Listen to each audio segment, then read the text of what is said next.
La compagnie, c'est un collectif, donc je dirais que pratiquement toutes les créations ont été faites vraiment en collectif. Il y a 7 artistes et puis on est normalement 3 techniciens, un éclairagiste, un sono, un plateau qui fait aussi le gréage et puis un directeur de tournée. Le truc qui est un peu, disons, unique à ce spectacle-là, c'est qu'on a un peu comme des feux rouges, des feux de circulation qu'on voit au coin des rues, en fait, qui nous servent, en fait, nous, de latéraux. Mais ça a vraiment, on veut que ça ait le look d'un feu de circulation, là, comme si c'est ce qu'ils avaient trouvé pour s'éclairer. On a aussi des lampadaires de rue qui font aussi, bon, ça a plus d'ambiance, mais ouais, donc c'est les trucs qu'on a un petit peu particuliers à l'éclairage qu'on ne retrouverait pas dans d'autres spectacles.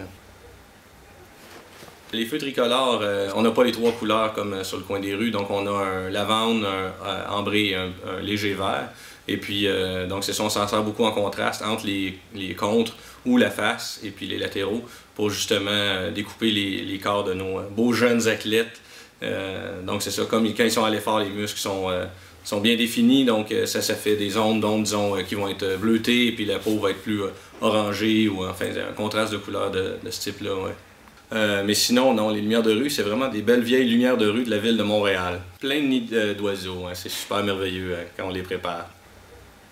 Non, sinon, il y a un truc, on a une chier de gobo sur ce spectacle-là. En fait, il y a beaucoup de trucs justement pour faire des ambiances sur le cyclo.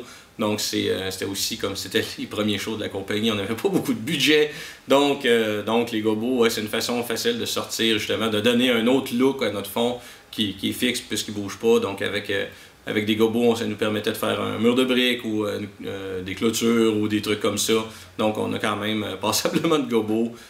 Aussi, un très drôle, c'est que des lignes en fait sur un effet où les gens sont en course. Et bon, on n'avait pas le budget pour un stroboscope à l'époque, donc c'est seulement que des lignes. Ça donnait un effet stroboscopique.